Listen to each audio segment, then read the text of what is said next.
Fazermos diante da Tua presença, da Tua palavra, é tudo entregar, porque o Senhor é aquele que tem maior amor, maior carinho, maior disposição em nos abençoar. Então é um privilégio, é uma alegria entregar diante do Senhor.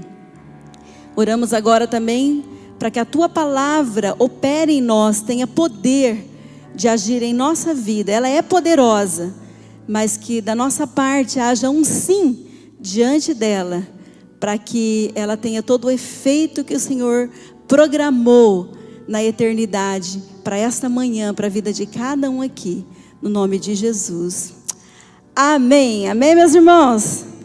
Bom dia, a paz do Senhor a todos, podem assentar. Hoje nós estamos encerrando a série de mensagens Fake News. E nós estamos encerrando, voltando para o início. Nós vamos falar sobre como tudo começou. Então a gente encerra falando do início, né? Onde tudo começou. Só recapitulando aqui, news significa notícia.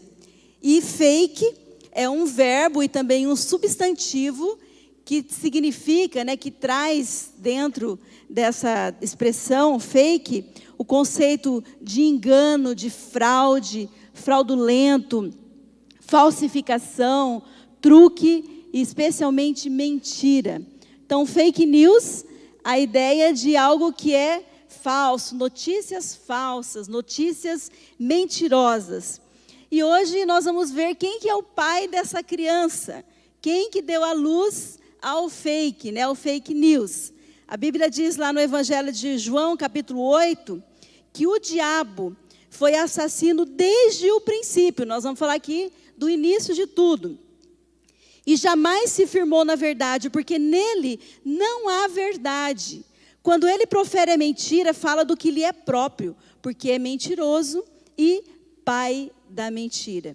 Quando a gente chama alguém de pai, obviamente isso sugere que um pai tem filho ou filhos. Metaforicamente, a gente pode dizer aqui que tem seguidores. Então, ele é o pai da mentira. E o fake, que tem origem, como nós vimos aqui no diabo, ele se manifesta nas mídias sociais, na política, no jornalismo, mas também, cuidado, na intimidade do lar, nas conversas, nas fofocas entre amigos, nas distorções ou em qualquer tipo de distorção da verdade. Fake, na verdade, é o abandono da verdade. Fake é você abraçar a mentira em detrimento da verdade. E também nesse sentido mais profundo que durante essa série foi exposto aqui em todos os domingos, é o abandono da verdade do evangelho, que foi pregado em cada domingo sobre um tipo de evangelho fake news.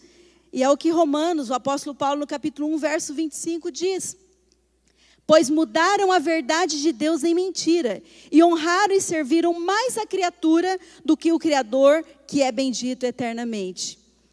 Agora, a gente está falando de mentira e verdade. O que é a verdade? O que é verdade? Pilatos estava diante de Jesus e fez exatamente essa pergunta antes de entregá-lo para ser crucificado. A gente vê isso no Evangelho de João, capítulo 18. Pilatos diz: então você é rei? E Jesus responde: de fato, por esta razão nasci, e para isso vim ao mundo, para testemunhar da verdade. E Pilatos, ele faz essa pergunta que muitos hoje estão fazendo: o que é a verdade? Só que ele não fica para ouvir a resposta. Ele dá as costas e sai. Eu não sei se já chegou ao conhecimento de vocês, mas em 2016, a Universidade de Oxford, ela incluiu, eles têm lá um departamento responsável pela edição de dicionários, tipo dicionário Aurélio. E eles incluíram, em 2016, elegeram como a palavra do ano, a palavra pós-verdade. Pós-verdade.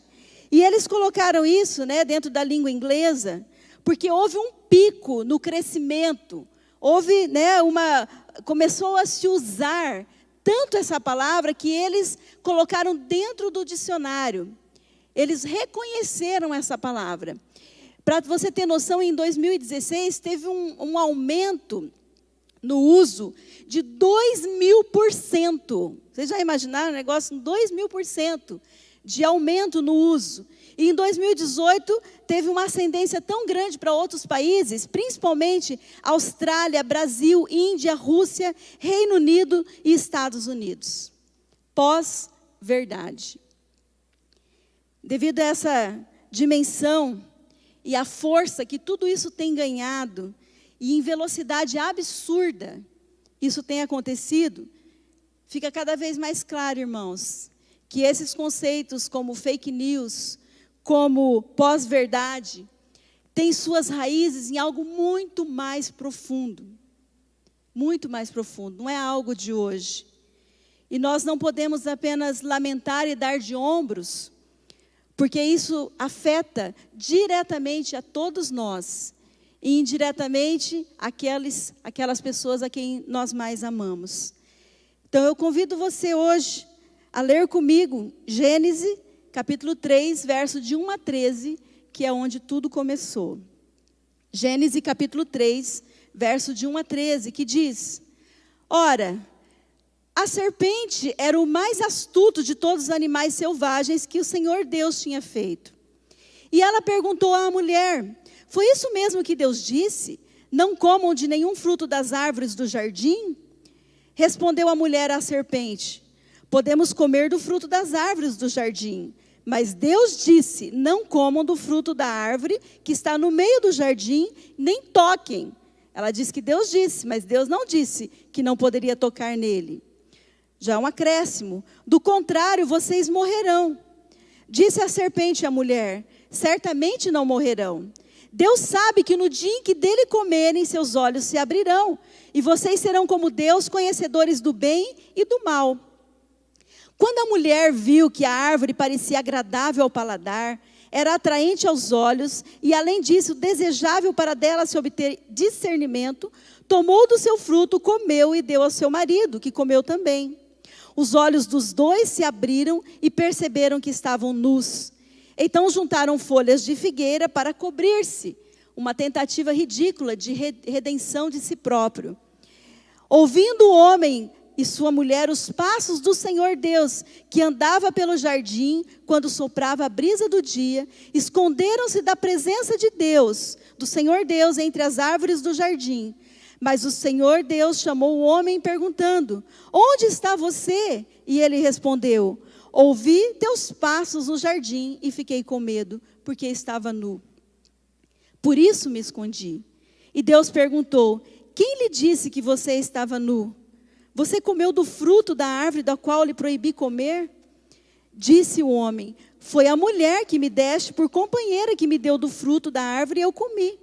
O Senhor Deus perguntou então à mulher: que foi que você fez? Respondeu a mulher: a serpente me enganou e eu comi. Esse texto que a gente acabou de ler mostra a primeira fake news do universo. A primeira. Como um atentado ao Criador, como um atentado à humanidade. E aqui foi tudo o começo, né? Foi como tudo começou. E eu quero, junto com você, examinar aqui quais foram as armas usadas por Satanás na execução dessa primeira fake news. Porque é importante examinarmos isso, porque essas armas, elas se propagaram ao longo da história da humanidade, chegaram até nós, estão mais vivas do que nunca. São armas perigosíssimas, são armas que matam. E nós precisamos examinar aqui cuidadosamente. E a primeira arma, que é usada aqui nessa primeira fake news, é a arma do disfarce. A arma do disfarce. Característica óbvia, né, do fake news. Então, nós estamos vendo aqui no texto que a serpente, né, a Bíblia fala serpente, disfarça a verdadeira aparência das coisas. Nós estamos vendo aqui um foco do disfarce, que é confundir aquilo que nós estamos vendo. Observe o verso 1 e depois o que a mulher responde no verso 3. Ora, a serpente. Quando nós estamos dizendo serpente, nós estamos falando de um disfarce. Quando a mulher, no verso 13, ela vai responder a Deus sobre o que aconteceu, ela disse: a serpente me enganou e eu comi. Serpente, arma do disfarce. E é interessante que estava me atualizando um pouco sobre as coisas, nós vemos aqui, lá no Éden, a primeira deepfake, que é algo também que está em alta e que tem sido falado, né? Então, o Satanás aqui, o diabo, ele se disfarça, se esconde na serpente, e ele é o primeiro a usar essa arma, né? Que é novidade hoje em dia, que é o deepfake. Na verdade, já tem sido usado em Hollywood, nos filmes, mas é a junção de duas palavras no inglês que significa falsidade profunda.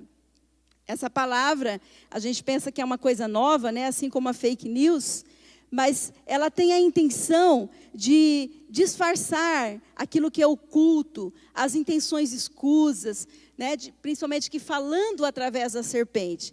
A deepfake é uma estratégia, né? Uma tecnologia que vem da inteligência artificial, que muda sons, a voz. Até foi feito um discurso completo quando o Barack Obama era presidente, e todo mundo achava que era o Barack Obama mesmo. Então, é uma novidade aí do mercado, que a gente pode dizer, a grosso modo, que aqueles ventrílocos, né, que eles falavam e a gente não conseguia ver a boca mexendo, mas via o boneco falando. Então, é uma arma do disfarce.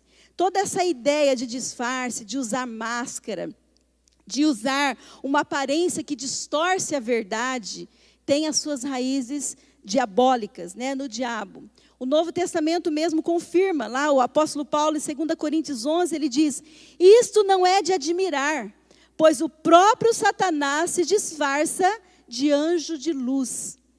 Tem pessoas achando que é uma situação angelical, quando na verdade é uma situação demoníaca. Se disfarça até de anjo de luz. Nós temos um exemplo, né, interessante, estava conversando com meu marido, com o Sandro, sobre o tabagismo no Brasil. Nós tivemos, de 1989 a 2013, uma queda nos fumantes de 34,8% para 14,7%. Uma queda significativa, muito expressiva. E começou lá pela década de 90, quando tomou-se a decisão no Brasil e também em alguns outros países, de ter medidas contra as doenças, né, advindas do tabagismo, e uma delas era parar com as propagandas na TV, né, essa proibição. E vocês vão se lembrar aqui, né, um pouco mais velhos, da Marlboro, que tinha uma força muito grande nos esportes, especialmente na Fórmula 1. Então, tudo tinha estampado a marca de cigarro Marlboro. E a propaganda foi proibida. Pasmem vocês que 1 ou 2 décadas depois dessa proibição, a antiga serpente, né, a Marlboro, ela tem ressuscitado em forma de disfarce. Você vai ver no macacão de determinada carro, né, de pilotos da Fórmula 1, estampado ali no carro, no macacão, a palavra Mission We Know, que é uma forma tecnológica, científica, parece uma boa ação, mas, na verdade, é a Marlboro reaparecendo, né, na Fórmula 1 novamente. Eu achei uma divulgação da Veja, e o nome da matéria era assim: marcas de cigarro voltam discretamente à Fórmula 1. Ou seja, usando um disfarce. Um disfarce. Marcas de cigarro voltam discretamente. A propaganda, essa arma do disfarce, ela sempre vai se aliar à imagem de algo vencedor. Sempre vai se aliar à imagem de algo que parece bonito, inteligente, saudável, que traz prazer, sensual. Quando, na verdade, é o próprio diabo, as raízes diabólicas que estão por trás. Isso acontece também no âmbito espiritual. Nós vemos ali o apóstolo Paulo, no capítulo 11, novamente dizendo: o que receio e quero evitar é que, assim como a serpente enganou Eva com astúcia, a mente de vocês seja corrompida e se desvie da sua sincera e pura devoção a Cristo. Assim como a serpente enganou a Eva. O apóstolo Paulo está dizendo, essa serpente está viva ainda hoje. E vocês podem ser enganados. Vocês podem cair nessa arma do engano. E essa sincera e pura devoção a Cristo pode ser totalmente corrompida. Uma outra linguagem da Bíblia vai dizer da simplicidade que há em Cristo Jesus. Eu temo que vocês se afastem da simplicidade que há em Cristo Jesus. Porque o Evangelho, irmãos, como vocês viram aqui nos outros domingos, é algo simples. É algo radical, sim, mas é algo simples. É claro, é transparente, é sem máscara, sem distorções. É limpo. Totalmente o oposto das armas de Satanás. O Evangelho é feijão com arroz, sim. É rotina. É o que traz saúde, sustância. É palavra, é oração, é comunhão. É vida em missão no mundo. Esse é o Evangelho de Cristo. Não tem nenhum disfarce. E Deus nos alerta a não sermos ingênuos. Nós precisamos olhar com discernimento espiritual para o que está por detrás das coisas. Porque isso é o fake news. No último livro da Bíblia,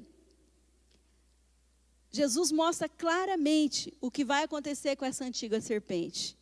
Vai mostrar que esse disfarce, ele não enganou o nosso Deus.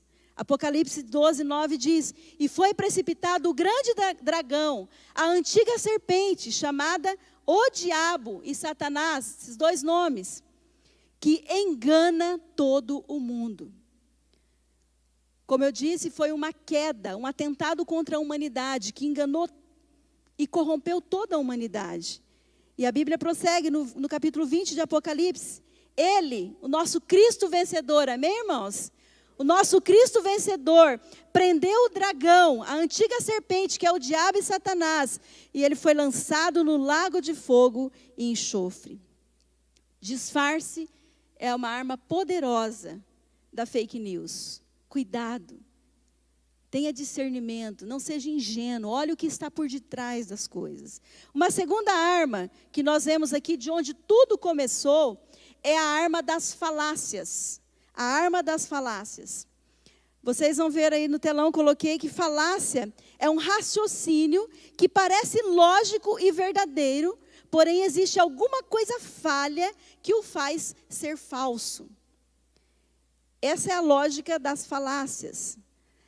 A falácia, ela é utilizada em discursos e temas argumentativos nas universidades, no jornalismo, principalmente na política, nos tribunais. Irmãos, as falácias são uma técnica, cujo professor é o diabo, é a antiga serpente, é Satanás. Falácia é uma técnica que foi primeiramente usada lá no Jardim do Éden. Para que um raciocínio seja considerado falacioso, é preciso que ele seja mau, mas pareça bom. Isso é a falácia. Esse termo, ele significa enganar. E esses argumentos falaciosos podem ter validade, ou seja, eles têm um apelo às emoções, à intimidade, algo íntimo dentro de nós, psicologicamente, mas eles nunca têm lógica. As falácias, ela não tem nenhum conteúdo lógico, mas, infelizmente, elas têm enganado muitas pessoas, através das mídias, né, nos tribunais, através de tantos discursos, elas têm sido usadas para enganar. Também são chamadas de erro de raciocínio, são as falácias. A Bíblia vai mostrar aqui no Gênesis 1, o Satanás aplicando essa falácia. Ele diz assim, foi isso mesmo que Deus disse? Você tem certeza? Foi isso mesmo que Deus disse? Nós vemos aqui a primeira falácia, que é a falácia da dúvida. A falácia da dúvida. Eu quero que vocês pensem comigo. Vocês acham mesmo que Satanás estava interessado no que Deus disse e no que Deus não disse? Você acha que esse é o verdadeiro interesse de quem está usando uma fake news? Será que ele estava interessado em levar Adão e Eva, ou estão interessados em nos levar a duvidar que Deus não falou aquilo? Não. A intenção é que a gente duvide que Deus falou o que Ele realmente falou. O que Deus falou é verdade, mas essa falácia quer colocar dúvida nisso. E eu pensei em algumas coisas aqui que acontecem nos nossos dias, como por exemplo, às vezes nosso coração, a gente diz assim, foi assim mesmo que Deus disse? Se eu olhar para uma mulher com intenções impuras, como diz as Escrituras, eu estou mesmo adulterando com ela só de olhar. Isso inclui pornografia? Já é adultério? Foi assim mesmo que Deus disse que eu tenho que perdoar 70 vezes 7? Será que não foi só uma simbologia? Foi símbolo sim, irmãos, mas um símbolo que a gente tem que perdoar muito mais. Foi assim mesmo que Deus disse, quem crer e for batizado será salvo? Mas será que não basta crer? Por que tem que fazer esse ritual? Foi assim mesmo que Deus disse que embriaguez é pecado, mas será que se eu tomar 5 garrafas de cerveja e não ficar nem tonto, isso aí tem problema? Foi assim mesmo que Deus disse, não se coloque em julgo desigual, mas e se o meu caso for diferente, for especial? Foi assim mesmo que Deus disse, não falem mal uns dos outros, não corrompa o caráter um do outro. Mas e se eu só estiver compartilhando para a gente orar junto sobre isso? Foi isso mesmo que Deus disse? Pagar o mal com o bem? Mas e quem vai fazer justiça? E se eu estiver apenas fazendo justiça? Foi assim mesmo que Deus disse? Busque em primeiro lugar o meu reino. Mas eu estou com a vida tão corrida. Esse é um tempo assim difícil para mim, estou muito atolado. Infelizmente, não dá tempo assim de ficar lendo a Bíblia, de ficar orando, né, de ir para a igreja. Será que Deus não entende? Foi assim mesmo que Deus disse. Investe na obra do Senhor. Seu dinheiro não é só para você, mas é para investir no reino. Mas será que esse negócio de dízimo, de oferta, não é coisa do Antigo Testamento? Foi assim mesmo que Deus disse, ide, pregai o evangelho, fazei discípulos. Viva a sua vida em missão aí no mundo. Mas será que isso não é uma coisa só para pastor? A arma da dúvida. Você pode colocar várias coisas aqui, que muitas vezes a gente não percebe, mas nós estamos dizendo a mesma coisa. Foi isso mesmo que Deus disse? Será que foi? Pessoas que nunca se posicionam. Pessoas que nunca são inteiras para Deus. Pessoas que moram no vale da dúvida. São sempre mais ou menos, são mornas, como fala no Apocalipse. Nós temos que tomar cuidado, irmãos. Porque essa arma, de onde tudo começou, está mais viva do que nunca. O diabo aqui também ele coloca a dúvida sobre a bondade de Deus. Sobre a bondade. Quando ele diz assim no verso 5, Deus sabe que no dia em que, Deus sabe. O que a serpente está sugerindo aqui é que Deus não foi tão bondoso assim. O que está sendo sugerido aqui é que Ele não colocou todas as cartas na mesa. Que Deus tem algumas cartas na manga. O que está sugerindo aqui é que tem muito mais coisa que Ele poderia dar e que Ele está segurando, que Deus é egoísta. Não é assim que algumas pessoas estão pensando hoje? Por que isso aconteceu comigo? Por que isso? Por que aquilo? Por que o outro? Por que eu não? Compreendem as circunstâncias de uma forma tão contrária que atacam diretamente a bondade de Deus. E aí nós vemos pessoas ansiosas, pessoas depressivas, pessoas magoadas, pessoas ressentidas, vivendo uma vida de ressentimento e muitas vezes contra o próprio Deus. Ou uma vida de ingratidão, quando você não tem essa dinâmica da gratidão, do contentamento no coração. Isso é feito pela arma da dúvida, que ataca diretamente a bondade de Deus. A dúvida é implantada pelo diabo, lá onde tudo começou. Está ecoando hoje quando nós diz, se Deus... Como assim se? Irmãos, como? Se Deus fosse bom. Quem colocou esse se Deus fosse bom na nossa boca e na nossa mente? Quem colocou esse se da dúvida no coração das pessoas. A falácia da dúvida. A falácia em que nós vemos tanta coisa aparecendo aí na boca de pessoas que se dizem cristãos. E tem a falácia da inversão também. Uma terceira falácia nessa arma, que ela diz assim, no verso 1. Foi isto mesmo que Deus disse? Não comam, eu deixei destacado aí, de nenhum fruto das árvores do jardim. Ou seja, onde Deus coloca um sim, o diabo coloca um não. Porque Deus diz sim, podem comer de todas as árvores. Vocês são livres, Deus criou o ser humano livre. E daí vem a fake news, a falácia da inversão, dizendo, não comam de nenhum. É sempre assim, onde Deus põe um sim, o diabo põe um não. Onde Deus põe um plural, Satanás vem colocar um rigor muito maior em cima de Deus, um Deus mais exigente, mais tirano. E isso está claramente aqui nessa falácia da inversão, nessa arma das falácias. E nós precisamos entender que essa serpente do Gênesis, ela é um arquétipo de uma comunicação doentia. As comunicações, irmãos, fique atento a isso, elas estão doentias. Nós estamos nos comunicando muitas vezes de forma doentia, de forma falaciosa. Cuidado. Nós precisamos detectar isso quando nós estamos falando. Quantas fake news tem nos nossos diálogos, nas nossas conversas. Quantas falácias, quanta dúvida, quanta inversão, quanta distorção da verdade tem nas nossas palavras. Essa falácia dentro do argumento, tanto político como nos tribunais, né, como nos discursos, é chamado de a falácia do espantalho. Olha uma definição que eu coloquei para vocês. Ao exagerar, desvirtuar ou simplesmente inverter um argumento de alguém, fica bem mais fácil apresentar a sua posição como razoável ou válida. A posição de quem está fazendo essa falácia. Este tipo de desonestidade não apenas prejudica o discurso racional, como também prejudica a própria posição de alguém que o usa, por colocar em questão a sua credibilidade.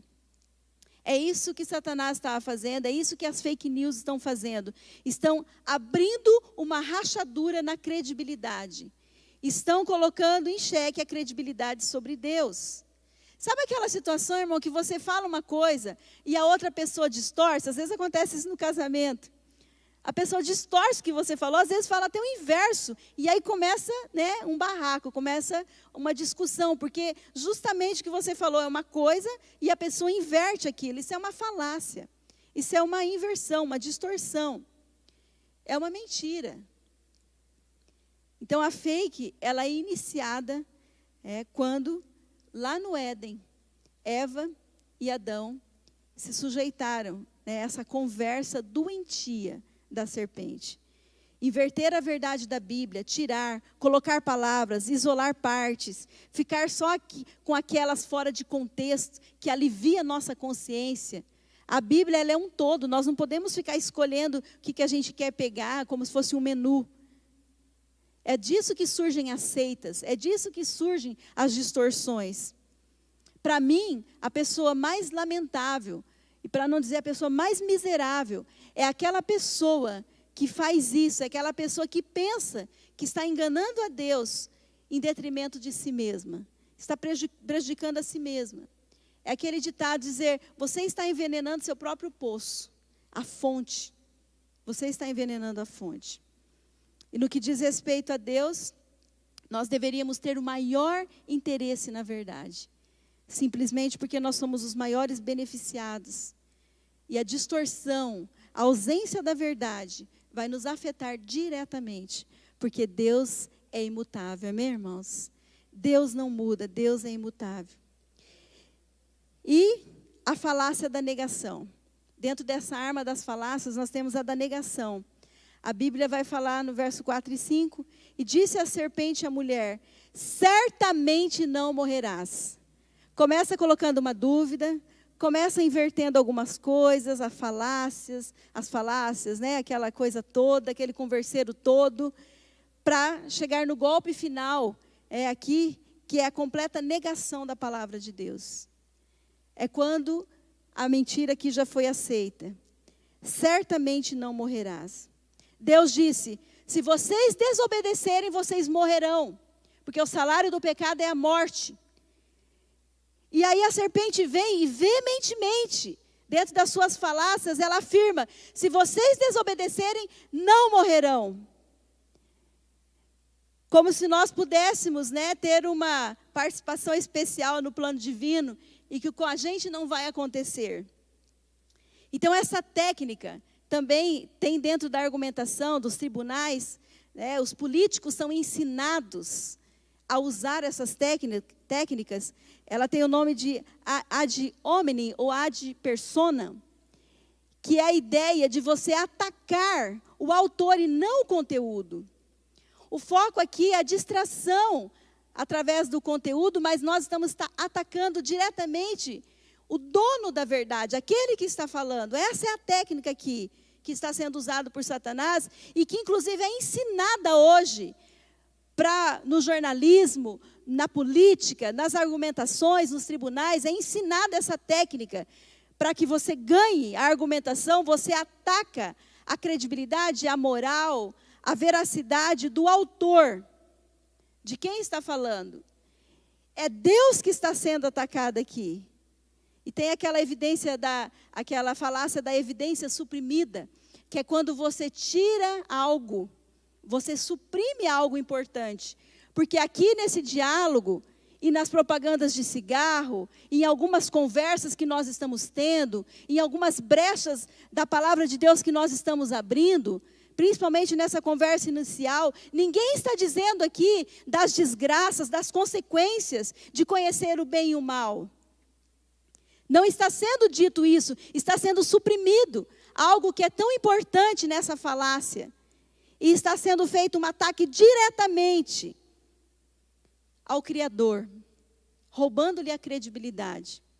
Então, essas falácias, tem a frase aí para vocês, não tiram Deus da equação, mas colocam Deus no lugar errado. Para mim é uma das coisas que mais acontece mesmo entre aqueles que se dizem cristãos. Observem aqui que Satanás não tira Deus da equação. Deus continua ali. Mas Deus é tirado da cadeira de supremo juiz, de soberano, de quem tem a última palavra. E Deus é colocado na cadeira, no banco dos réus. É isso que muitas vezes alguns estão fazendo aí na vida. O problema não é que Deus não está na nossa vida. O problema é que Deus está ocupando o lugar errado na vida de muitas pessoas. E nós não podemos nos esquecer que Ele é rei. Quando Pilatos falou, você é rei, Jesus diz, de fato foi para isso que eu vim ao mundo. E lugar de rei é no trono, irmãos, amém? Lugar de rei é no trono. O lugar de Jesus é no trono da nossa vida. E todas essas falácias, essas armas, é para roubar o lugar de Deus no nosso coração. O maior interesse de Satanás não é te dar uma doença, não é tirar o seu dinheiro, não é tirar o seu prestígio. Não são as circunstâncias. O maior interesse dele é trabalhar na nossa mente. É tirar Deus do centro. O maior interesse dele é como o cavalo de Troia, que foi infiltrado numa abertura ali que não deveria ter sido feita e destruiu tudo. Esse é o interesse. Eu estava meditando nessa parte e eu me lembrei das torres gêmeas. Aquelas duas torres gigantes. Em Nova York, o centro do poder. E foi usado ali 2 grandes aviões contra aquelas torres para destruí-la. E foi uma destruição completa. Todo aquele luxo se tornou em migalhas, né, em destroços. Quando houve o interesse de destruir, de atacar o Japão, Hiroshima e Nagasaki, foi lançado sobre essas cidades uma bomba atômica, tão temida, a bomba atômica. Mas, irmãos, quando houve o interesse em destruir o ser humano, a humanidade, bastou uma conversa. Uma conversa pode ser mais perigosa que uma bomba atômica. Uma conversa pode ser muito mais perigoso do que 2 grandes aviões lançados sobre grandes edifícios. Uma conversa, uma fake news, cheia de falácias, destruiu toda a humanidade. Bastou uma conversa. Basta uma conversa para destruir a sua fé, para colocar um elemento dúvida, para pôr uma rachadura, para entrar na sua mente. Basta uma conversa para destruir um casamento, uma família. Basta uma conversa, uma falácia, que é algo que pode até parecer bom, mas que tem o falso, tem a mentira embutido ali. Então, não se preocupe tanto com as circunstâncias. Não gaste a sua energia e seu tempo com as circunstâncias, com as situações contrárias, porque elas passam, irmãos. Olha para o passado, quantas já passaram? E as que são hoje vão passar, e as que virão vão passar. Não gaste tanto a sua energia, a sua preocupação nisso, mas cuida da sua mente, vigia a sua mente. É com isso que devemos estar preocupados, porque é aqui que se promovem as maiores desgraças. É na nossa mente. É aqui que começa a ruptura da nossa fé, da nossa santidade, da nossa fidelidade e da nossa esperança. Cuidado com essas falácias. O apóstolo Pedro, o apóstolo Paulo, o próprio Jesus, eles tiveram que repreender pessoas que estavam sendo usadas como uma deepfake, que estavam sendo usadas como no lugar de serpente, porque hoje não tem a serpente. Pessoas são usadas. Então houve uma repreensão ali, porque pessoas, ideologias, filosofias estão sendo usadas no lugar da serpente. E nós temos que estar atentos a isso. Não é mais aquela possessão de ficar estribuchando no chão. Está mais para aquela série Lúcifer, uma coisa muito mais charmosa, mais sensual, mais elegante. Esse disfarce, para que haja um endemoniamento da mente, das nossas crenças, das nossas ideias, das nossas conversas. O apóstolo Paulo em Colossenses 2,4 nos alerta: eu lhes digo isso para que ninguém os engane, com argumentos aparentemente convincentes.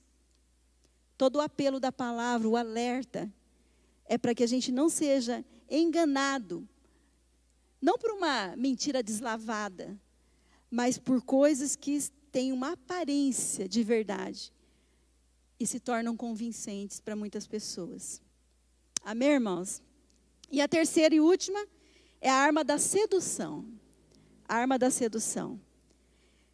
Aqui no verso 6 de Gênesis, está dizendo assim: quando a mulher viu, presta atenção nos detalhes do texto, eu fui grifando algumas coisas. Quando ela viu que a árvore parecia agradável ao paladar, era atraente aos olhos, e além disso desejável para dela se obter discernimento, entendimento, conhecimento, tomou do seu fruto, comeu e deu ao seu marido. A passagem, da fake news aqui, que um vai passando para o outro, que comeu também. Essa arma da sedução, na verdade, é o encantamento dos sentidos. O encantamento dos nossos sentidos. Pode colocar aí, Raíssa. O encantamento dos nossos sentidos. A primeira tentação veio de fora. Vocês percebem isso? Veio de fora. E atacou os sentidos do ser humano. Atacou os nossos sentidos. Vocês sabem quais são os 5 sentidos do ser humano? Claro que tem uma amplitude maior dentro de nós, mas os 5 sentidos, visão, o cheirinho, o olfato, paladar, audição e o tato. O tato. São os nossos 5 sentidos. Por isso que eu pedi para vocês prestarem atenção no texto, que é por onde as coisas estão entrando. Percebam que a mulher, ela só viu que a árvore era agradável, atraente, desejável, depois das falácias, depois que a rachadura foi aberta, foi feita. Por isso, não está no telão, mas Filipenses 4:8, o apóstolo Paulo fala, tudo que é bom, tudo que é de boa fama, tudo que tem algum proveito, né, que você está vendo aí no mundo, que é bom, que tem a ver com a palavra de Deus, seja isso que você coloca para dentro, seja isso que ocupe o seu pensamento. Porque os nossos 5 sentidos, eles são um sistema de captação do que está acontecendo. E o mundo, quando eu falo mundo, estou falando aqui do sistema de valores contrários a Deus, contrários à palavra de Deus, ele está todo armado, ele está todo projetado, planejado, para tentar os nossos 5 sentidos, para provocar em nós sensações, aí que vem as sensações, né, dos nossos sentidos, e nos tornar presas fáceis para a sedução, para essa arma da sedução. E aí as pessoas ficam tolas, ficam, né, bobas, correndo atrás de ver, de ouvir, de sentir, de escutar. Quantas coisas a gente está ouvindo aí que não deveria, para provocar maiores sensações dentro da gente. É o encantamento dos nossos sentidos. Quantos homens abandonando o lar, traindo. Quantas mulheres correndo atrás de outras coisas, de roupas, né, de aparência. Encantamento dos sentidos. E nós estamos deixando de lado aquilo que é essencial. Por isso que Jesus ele falou assim, cuidado, a carne é fraca. Os seus sentidos, quando o homem caiu na queda, isso foi corrompido. Cuidado, a carne é fraca. E aqui no grego está sendo usado o termo sarx, porque a carne, né, quando fala do homem como um todo, tem outros termos. Mas sarx aqui quer dizer, quando Jesus fala carne, ele está dizendo dos seus sentidos mesmo, é carne e osso mesmo. É esse órgão captador das coisas externas. Cuidado, porque esse órgão, essa carne, ela é fraca. E ela pode te derrubar. O encantamento do sentido é quando você escolhe, quando você toma decisões, não baseadas na verdade da palavra de Deus, mas na sua vontade corrompida através dos seus sentidos. Também não está no telão, mas é quando o apóstolo Paulo vai dizer, Romanos capítulo 12, verso 1 e 2, por isso nós temos que oferecer a Deus um culto racional. E não de emoções apenas, não apenas de encantamento dos sentidos, mas algo que tem lógica, que faz sentido para a nossa mente. Irmãos, da mesma forma que essa arma de sedução, que o pecado, ele veio de fora, encantando os sentidos, e provocou a desobediência. Preste atenção nisso, a nossa redenção, a situação em que nós fomos derrubados, a nossa redenção, a situação em que nós podemos ser levantados, erguidos, também vem de fora. Vem de Jesus Cristo, que fez toda a obra de redenção, e nós também podemos ter o encantamento dos nossos sentidos, da nossa mente, através da palavra de Deus, do nosso Jesus. Amém, meus irmãos? É maravilhoso como Santo Agostinho, que foi um homem devasso, um homem perdido, até os seus 33 anos de idade, ele teve uma conversão tardia. E ele vai falar, né, aquele livro Confissões é maravilhoso, ele vai falar ali como os seus sentidos eram encantados pelas coisas de fora, como ele se corrompia, como ele estava totalmente contaminado pelos estímulos do mundo, como muitas pessoas hoje estão. E aí o Agostinho, ele aos 33 anos de idade, ele declara como Jesus o encantou, como de Jesus vieram os seus preciosos estímulos, como a redenção também vem de fora. E da mesma forma que nós escolhemos desobedecer, agora nós podemos ser estimulados a obedecer e a sermos redimidos pela cruz de Cristo. Agostinho, ele diz assim, no seu livro 10, no capítulo 27, o Senhor me chamou, Olha lá o Gênesis que a gente leu, a Eva sendo encantada nos seus sentidos. Olha aqui o Agostinho falando também dos seus 5 sentidos. O Senhor me chamou com uma voz tão forte que rompeu a minha surdez. Brilhou, cintilou e logo ele afugentou a minha cegueira. Exalou o perfume, respirei-o, suspirando por ti. Saboreei-te e agora eu tenho fome e sede de ti. Tocaste-me e ardi no desejo da tua paz. Olha que coisa maravilhosa, irmãos. É isso que Deus faz com a pessoa que se rende a Ele. Nós não precisamos cair na arma da sedução. E também dentro da arma da sedução nós vemos aqui que ela era boa para dar entendimento. Foi essa percepção que a Eva trouxe, que ela teve depois das falácias. Ela viu que era boa para dar entendimento, discernimento. Boa para conhecer o bem e o mal, como sugestão vindo da serpente. E aí a Bíblia vai narrando ali que ela diz, seus olhos vão se abrir. Não é assim a propaganda? Tem esse carro, faz uma dívida aí, compra isso, se rende a esse pecado. Você vai ser altamente diferente. Arma da sedução. Você vai ser altamente superior. Você vai conhecer. Uma sugestão aqui dessa arma da sedução. Desobedecer a Deus é ver de um jeito diferente do que Deus vê. Porque a Eva não tinha visto assim, mas através das falácias, da tentação que veio de fora, ela começa a ver diferente. Diferente do que Deus vê. E aí surge aquilo que eu falei na introdução da pós-verdade. Que alguns estão chamando essa era, esse momento da era da pós-verdade. Ou a era da pós-cristã. Cristo já passou, é pós-cristão. A era da pós-verdade. E pós-verdade, esse sentido aqui, irmãos, é que agora o homem tem essa prerrogativa que é divina. Porque é direito de Deus dizer o que é certo e o que é errado, o que é bom e o que é ruim. É uma prerrogativa divina.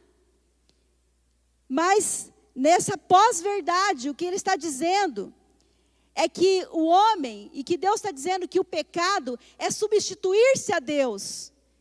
É arrogar para si um direito divino. É querer tomar o senhorio divino sobre a moral. Sobre a moralidade, sobre o que é certo, sobre o que é errado. E aí as pessoas estão dizendo que o doce é amargo, que o amargo é doce, como a Bíblia já alertou.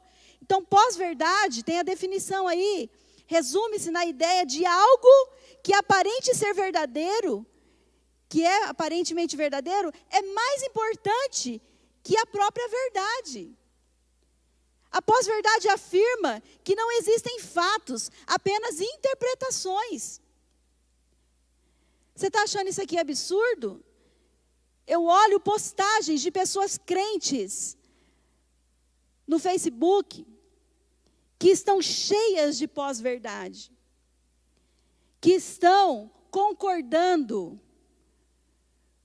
com tantos absurdos, da questão da homossexualidade, por exemplo, ideologia de gênero, que nós devemos amar essas pessoas, mas não devemos concordar com essas ideologias.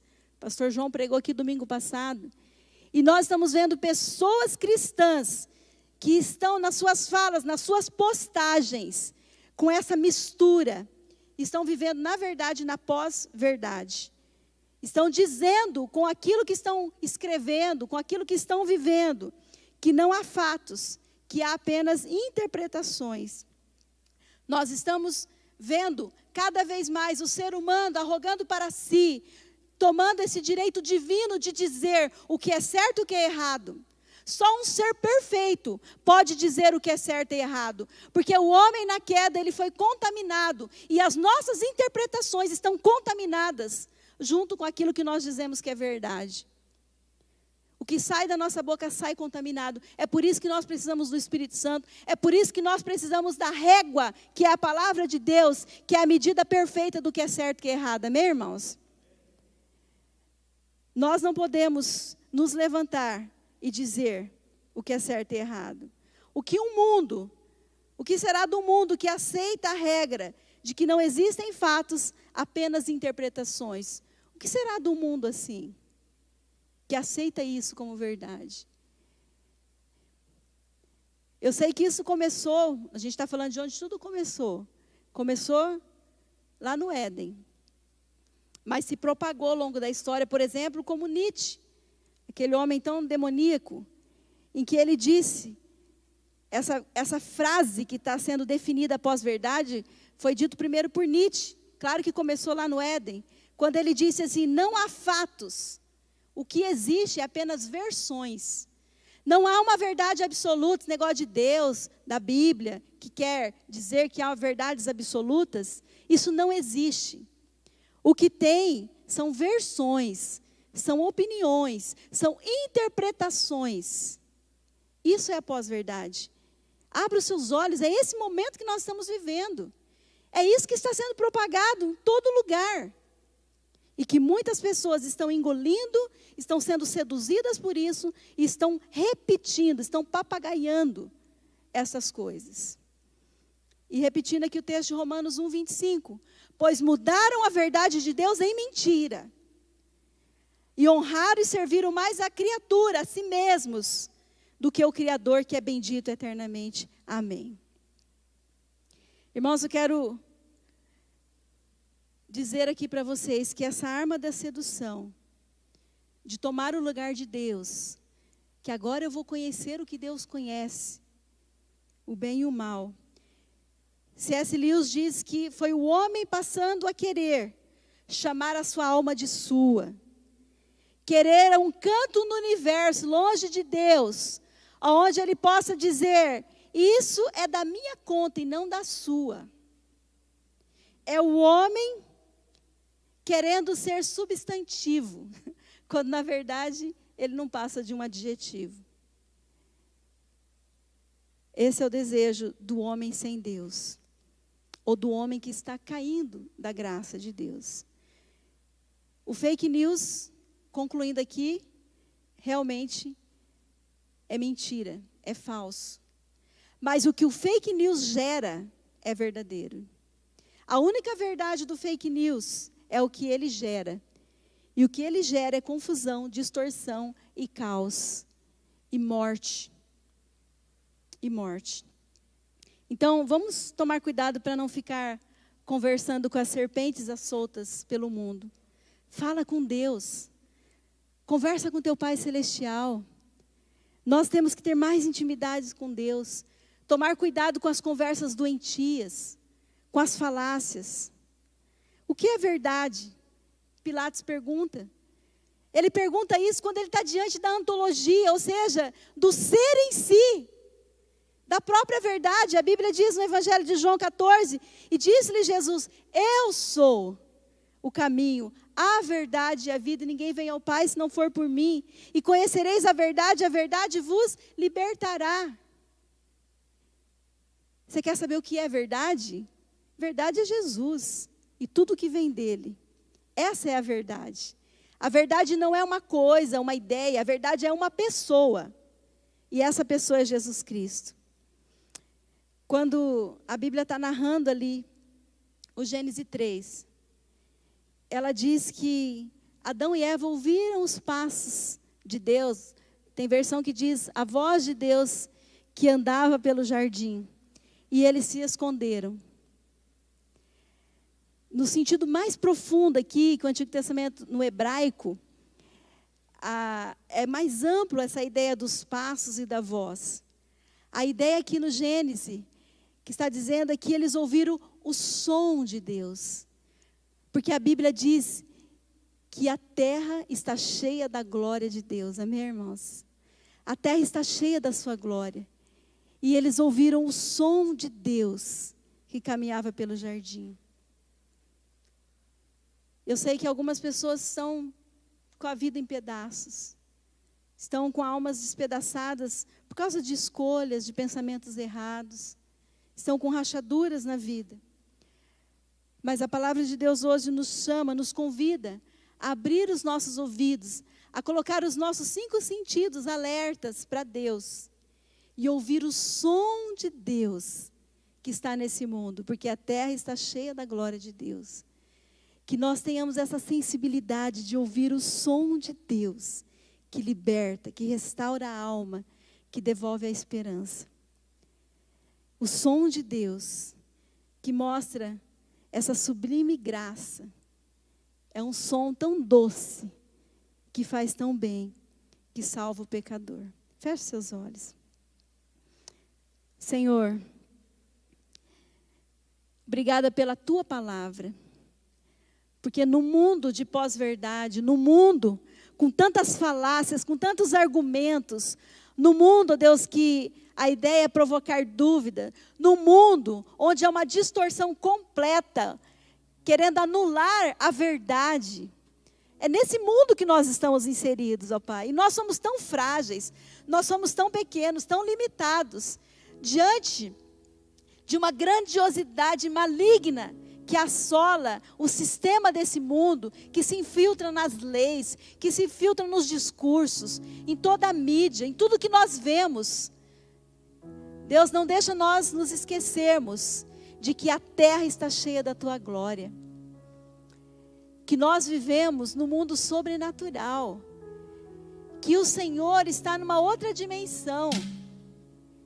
E que o Senhor pode acessar, se nós permitirmos, pela obediência, a Tua ação poderosa dentro de nós, nos levando a uma vida pura, assim como Paulo estava falando, de não nos deixar levar da simplicidade que há em Cristo Jesus, da pureza. Senhor, ajuda-nos com sinceridade a avaliar a nossa vida, tudo isso que foi pregado ao longo dessa série, Deus, e hoje percebendo quem é o pai de tudo isso, o pai da mentira, que nós possamos ficar com aquele que é a verdade. Assim como a mentira é uma pessoa, que é o diabo, a verdade também é uma pessoa, que é o nosso poderoso Salvador Jesus Cristo. E que essa seja a nossa escolha, que possamos nos render diante desse som que é doce, o som da Tua presença, que derrama sobre nós a Tua sublime graça e restaura completamente o pecador. Em nome de Jesus. Amém.